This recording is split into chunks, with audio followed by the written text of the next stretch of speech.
Man has hunted since the beginning of time. What began with crude weapons and animal images scrawled on cave walls has developed into a multi-million-dollar industry. From the Tilton Hiltons to the mansions in the marsh, we hunt and we cook. Everything from rabbits and raccoons to deer and ducks, while learning about the passion of sportsmen through the ages. Man's love affair with hunting is really not about the kill, but how to prepare a sumptuous wild game banquet after the hunt. Now get that camouflage apron and join me, Chef John Folse, for another Taste of Louisiana. Funding for After the Hunt with Chef John Folse is brought to you by the Baton Rouge Area Convention and Visitors Bureau. Day is dawning on the Mississippi River and the sun is shining on Baton Rouge. Attractions, shopping, food, and Southern hospitality you know and love. Go BR and go brighter. And the Foundation for Excellence in Louisiana Public Broadcasting. Our mission is to tell Louisiana's story to the world.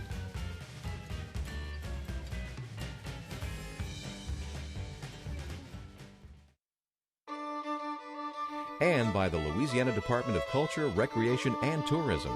Vacation planning guides are available at louisianatravel.com. You wait all year for your vacation. Don't sleep through it.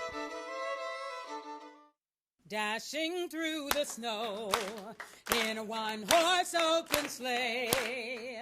Oh, the fields we go, laughing all the way. Bells on bobtail ring, making spirits bright. What fun it is to laugh and sing a sleighing song tonight. Oh, thank you so much. I realize we serve cocktails before, but you're just out of sorts here. Thank y'all so much for being here. Judy Whitney-Davis, thank you so much. You're great. I want to thank all of you for joining us in Sportsman's Paradise for yet another edition of A Taste of Louisiana. This is the Christmas edition. Merry Christmas to all of you. Merry Christmas, huh? Anybody brought gifts in envelopes? I love those, absolutely. I'm thrilled to have all of you in the studio audience with us today, and especially all of you across the country who's visiting with us in this Christmas season. It's so nice to have you. I just wish you were here visiting with us and bringing big gifts, big ones. While turkey and ham are popular centerpieces for Christmas today, it hasn't always been so. In Antebellum, Louisiana, the Creoles of New Orleans ate lavish Christmas feasts featuring things like daube glacé and game pies. The plantation owners upriver would have dined on pretty much the same, but certainly a wild goose or duck would have been part of that piece motif, that centerpiece of the table. And the slaves celebrated Christmas too. Not as lavishly, of course, but you can be sure that their tables were adorned with rabbit, squirrel, or even a possum and sweet potatoes. So y'all, let's talk a little bit about the plantation Christmas. La Réveillon, or the Awakening, was a custom inherited by New Orleans Creoles from their European ancestors. For the affluent Catholic Creoles, this morning feast following midnight mass on Christmas Eve was the ultimate feast for breaking the traditional day's fast. It was a time of family reunions and Thanksgiving, but it was also a time for consuming a vast amount of rich holiday foods, including daube glacé, salami of rabbit, roasted game, sweetbreads, chicken and oyster gumbo, griots and grits, just to name a few. Solomon Northup, a free man of color who was kidnapped into slavery for several years in North Louisiana, stated that to African slaves who worked on cotton plantations upriver from New Orleans, Christmas was considered a great holiday. You had the ability to have dances, you had the ability to have all sorts of kinds of contests. Arguably, if you think back to roots in Chicken George, you had the time for cockfights. You had the time for all sorts of amusements that the slaves enslaved could hold among themselves. On cotton plantations, field work stopped the day before Christmas Eve and generally did not resume until New Year's Eve. Slaves were given free time on sugar plantations, but only after grinding was completed, which could delay the holiday until late January. Slaves provided the music, or sometimes black musicians were hired for the occasion.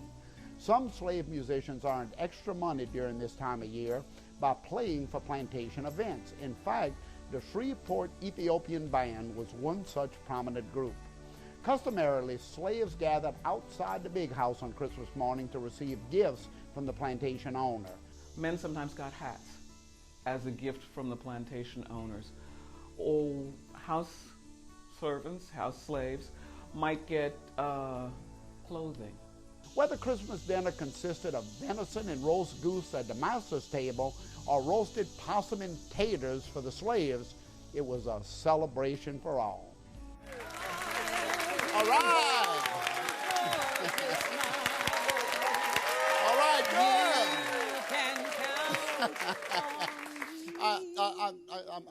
hold on a second. I don't think anybody noticed my new Christmas outfit I had on, Judy, huh? Judy, thank you so much. I tell you, I love Judy because no matter what the theme of the show, whatever we're cooking in the kitchen, she has music specially designed for it. Thank you so much. Very, very, very nice. Y'all, I'm cooking Christmas dinner. It begins with wine.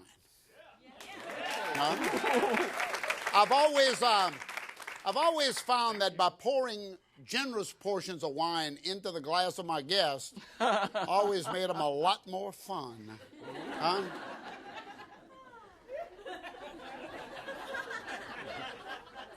I'm not ruining your image in the mind of every child in this country.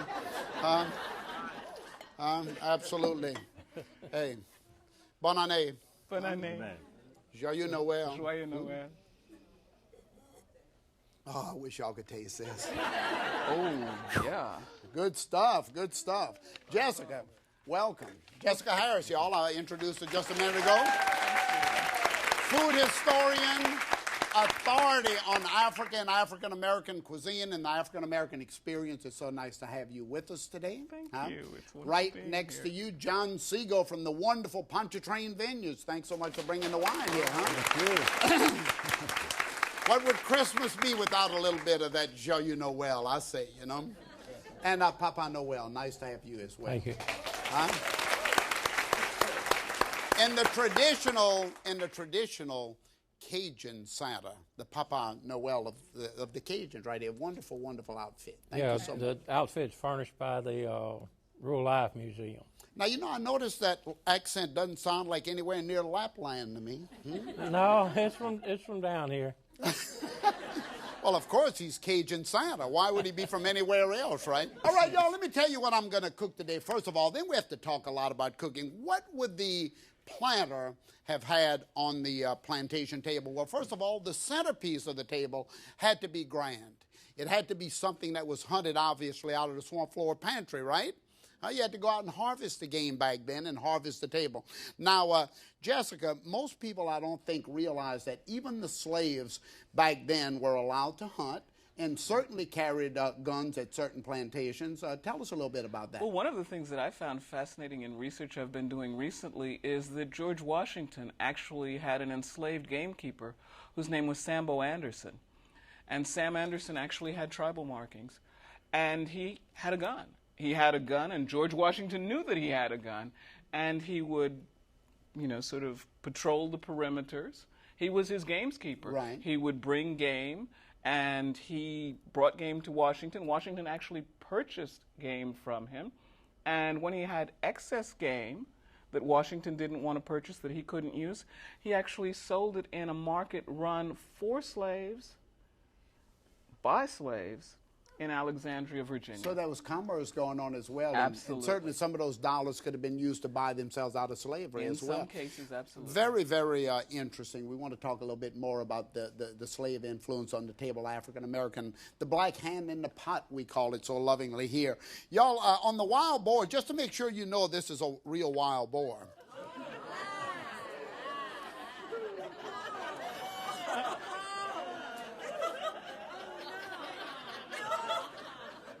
Les, should I just throw this back there to you? Huh? Yeah, well, this is a real thing. We're really cooking here. This is what in one of those cheap cooking shows you watch on other stuff. at those other channels, you know what I mean? But anyway, yeah, this is real boar. Now look at here, this beautiful. I've kept just enough of the we call this piqued pork roast. And Jessica, while I'm filling this up with green onions, I have some peppers that piqued, nice and hot and spicy too. What about the influence of the Africans on the Christmas table or the planter's table? Well, I think one of the things that you're doing right now is what we've discovered is one of the things that happens with the Taste of the South is the Taste of the South in general, and South Louisiana in particular, gets Africanized for a taste for the bitey. You wouldn't find those chilies going into that boar in France. If you read something like Astérix and you think about the sanglier that Astérix is cooking with Obélix that they're always hunting, that's wild boar. It's got the garlic, it's got the pepper, it doesn't have the chili. So that love of the Haiti is something that's coming out of Africa. And I think most of the southern parts of most countries tend to season their food a lot more, just like this. And of course, around the water, Mediterranean, the Gulf of Mexico, whatever, we see this wonderful. You notice the smoke coming out of the skillet? That's necessary to put that nice. Oh yeah. Oh yeah. Oh yeah. Oh yeah. Hog Lord.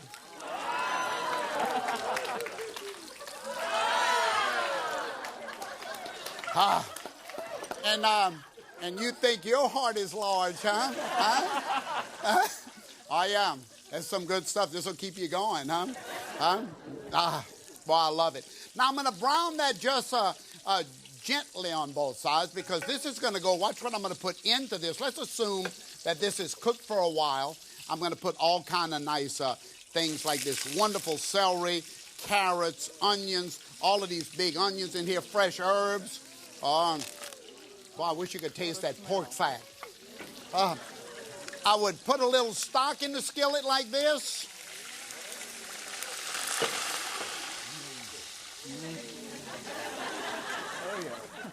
Into a 375-degree oven. Y'all take a look at what it looks like when it's done. Look here with all the vegetables. Can you get into this pot and see this?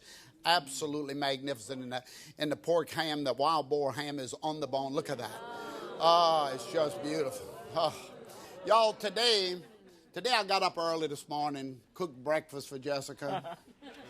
And then we took off to Rural Life Museum to cook one of my favorite Christmas dishes. Y'all take a look with Jessica right here. Oh, I loved it. Welcome, everybody. I wish you were with me on this special day at the Rural Life Museum here in Baton Rouge. I'm standing in the outdoor kitchen with my good friend Jessica Harris, who just came in for this special event. And Jessica, I went pick an okra orchid for you just as a welcome gift to Louisiana. Isn't that a beautiful flower? That gorgeous. Well, and thank it's you. okra. Thank you. No, thanks so much for being here. Now, you had a special request, and I'm delivering it. I know, and I'm thrilled. Words cannot even express. Now, when I called in and I asked you to be a guest on the Christmas show, and I said, "What do you want to do?" And you said something I've always wanted to try. Tell us about Possum and Taters. Now, what made that come quickly to say you wanted to do? Because possum is, along with okra, so totemic of the African American experience in the American South, because it was nocturnal, and one of the great things about it being nocturnal was, given the travails of enslavement, the only times that slaves had any time for themselves was in the evening, at night, after all of the work was done. Yeah, and it became really symbolic on the table of almost a special gift for the African slave. Holiday meal. Well, that was wonderful that you chose that because I had never eaten it, and you had never eaten it. Now, what we did, we sent out the team of hunters, obviously, to get our possum, and that's we call him OP for the show today. OP. You know, and so let me show you what we have here. Why don't you start the pot a little bit? Yeah, and pick up a couple of pieces right there, just because. Yeah, look at that. Yeah, look at that, how it's nice and white with that brown caramelization on the outside. It's got to be good. Okay, you ready to put some flavors in it? Absolutely. Now I'm going to grab this so you can work a little easier. On the tray here, we have some wild onions right out of the garden. We could break one or two of them. up in here like that, give that wonderful onion flavor. And now the sweet potatoes would be sprinkled all across the top, evenly across the possum. All right, let me get even. Oh, yeah. So why don't you go ahead and sprinkle that across the top of the potatoes. And a whole cup went into that original recipe. All right. So it called for a lot of sugar. Now, can you imagine the flavor, the sweetness on the possum? And all of that brownness that's down there already? Absolutely that's wonderful. Be exquisite. And now I'm going to put, they would put some salt meat or they would put some smoked bacon on top of it. And I was going to do that. I got all my sugar Oh, in, you just throw, yeah, right, you just pitch I'll it be in faster now. That'll be good. And I'm going to put this on top. And Jessica, you can throw that butter if you wish on top of, or the margarine as they call for. I would have gone with the hog lard, I think. Yeah. What do you? Well, what do you want to do? Let's go with a little bit of that butter on there since we have it in your hand already. Okay. And, oh yeah, and we're going to put it on like that. And then, of course, we could put a little cayenne pepper. I'm going to give you this napkin to wipe your hands. All right. Oh, yeah. And we have, so the smell is fantastic, isn't it? In fact, I think I'll throw one of those red peppers in there. They must have done. And a little cayenne right on top. Put cayenne with yeah. red. Oh, yeah, all just right. a little So cayenne. Heat him up now. Heat him up. I'm sure they did just that. A little salt, y'all, a little pepper, and we're going to show you what it looks like because we have one right in the fireplace right here that's been cooking for about 2 hours is all it took to get it nice and tender. You ready to take a look at it? I'm definitely I'm going to ready. go ahead. Let me borrow that napkin. back. And I'm going to move this out of the way. And I'm going to steal this napkin from you. Yep, don't want to burn the chef. Oh, yeah, right off of the fire. Onto the, now you can get that I'm ready to spoon. poke. Oh, look at that. Isn't that Woo. beautiful? That's gorgeous. Look at that Look pot at of, smell that. okay. Boy, that's when you wish there was smell-o-vision. This is incredible. And let's see what that possum looks like all the way on the bottom. Oh, look at that little piece of meat right there. You want a little, want to get a little pinch of that, huh? Look like we might. What, I'm gonna do Yeah, just grab a little piece with your hand there, huh? What do the same? Yum. Our first possum and taters. Our first possum and taters. Somebody calling my name. Oh, hush, hush. Somebody calling my name. Oh, There you go, huh? hush. Somebody calling my name. Our first possum and taters together. A match made in heaven here, huh? There it was. And you know, I want to, in honor of all of you, since you weren't able to be there, people say, where did you get the possum? Well, I brought him back for you. Yeah, get a little shot of my possum. We call him OP. There he is. See how small he is, and you see the rib cage is pushed all the way back. Would you like him to take home? Because he could still be cooked in the same fashion we have the recipe. I'll put him on your table now. No. And we also have the finished dish, which you saw right here. Look how beautiful that is. I know you just saw it, but we actually have it right here. Put that by me. Absolutely. Now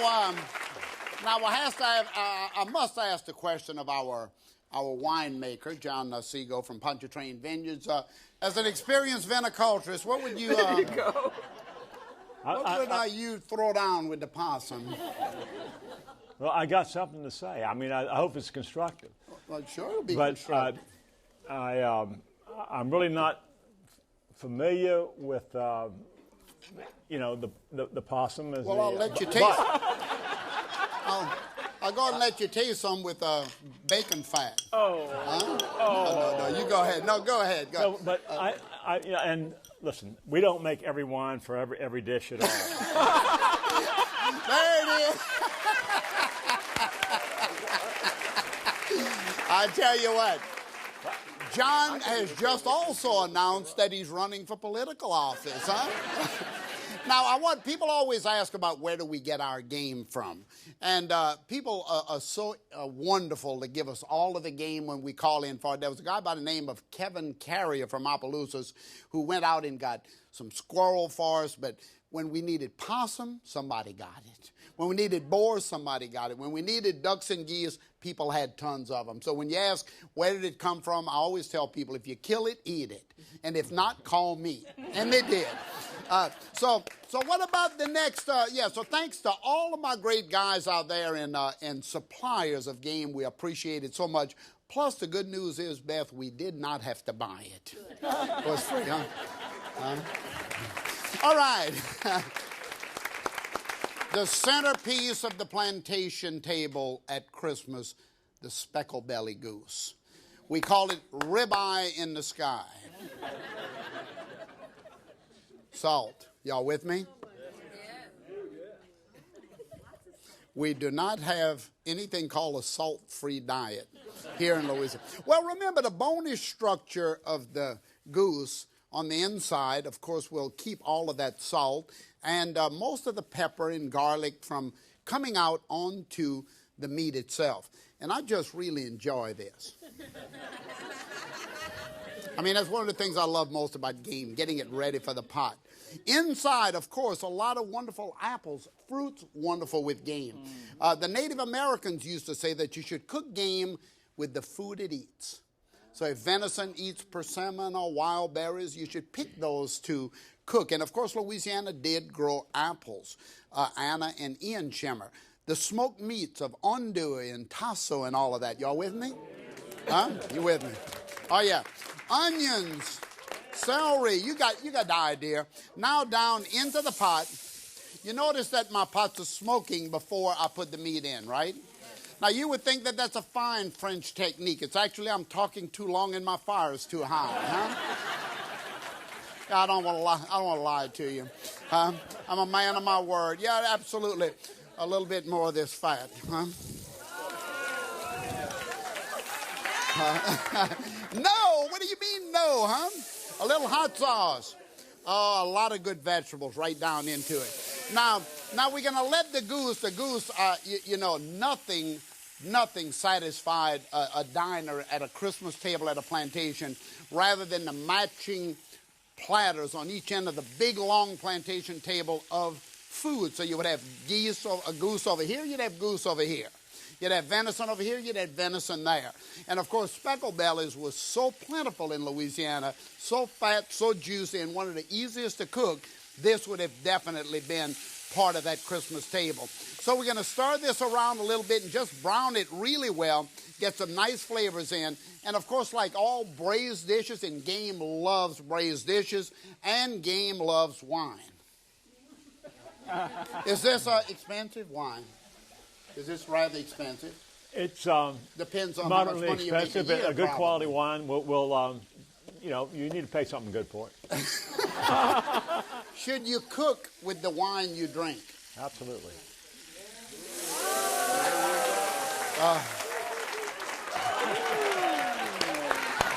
This is my bottle. I'm cooking with the wine I'm drinking right here. Okay, so I have the wine in. I have the stock going in right here. I have all of my vegetables in as well.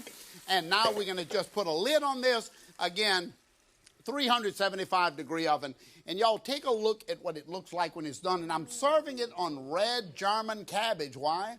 Because the Germans of Louisiana, the River Road, St. John the Baptist Parish, St. Charles Parish, all of those, St. James, red cabbage, and sweet potato stuffed apples. Candied yams going into the apples right there. Look how beautiful that is. See that? Oh, I wish you were at my dinner table. I wish you were. What else would we have served? Well, look at the typical dishes at the table. We have rabbit, teal duck, quail on toast, possum. Right there. Sweet fire dressing, rice and pork with sweet potatoes in it. Very typical of the Germans. Greens, Jessica, with ham hocks. All right. Corn mac chew, oysters on the Christmas table at all times. Dove gumbo right here. And a nice white wine, nice red wine to go with it. John, ports and ratifias and all of that would have been the perfect finish to the meal, right? Yeah. Well, Amen. there it is. Port. Now, Santa, I want you to know I've been good all year, as you can tell. And I have some little cookies. I have some little cookies for you, but just in case you don't think I've been good enough, I put a chocolate wonderful fondue next to it right here. I'm going to give this to you. And one other thing, I'm going to serve some...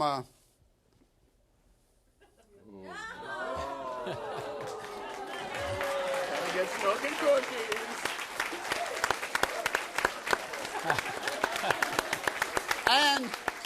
And And if you still don't think I've been good enough, I have this. I have the nutmeg for the brandy milk punch.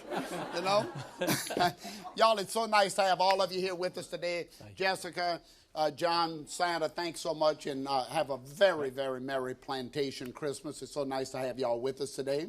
Merry Christmas to you. Thank you. Merry Christmas. Thanks to all of you for being with us as well.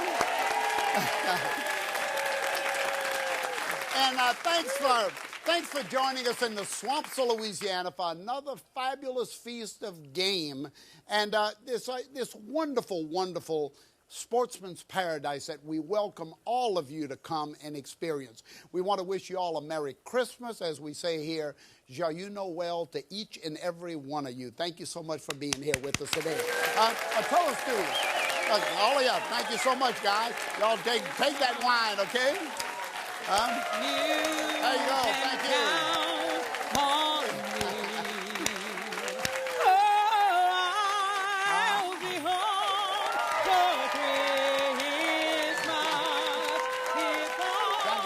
Y'all can stay seated. Y'all stay seated.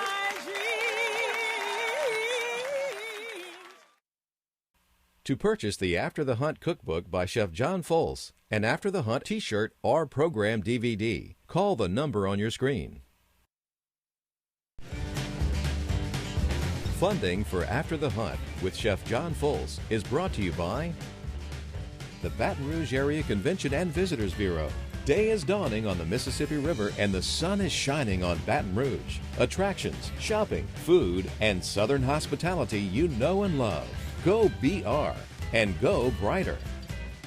And the Foundation for Excellence in Louisiana Public Broadcasting. Our mission is to tell Louisiana's story to the world.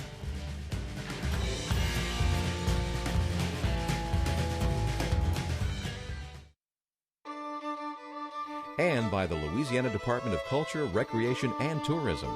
Vacation planning guides are available at louisianatravel.com. You wait all year for your vacation. Don't sleep through it.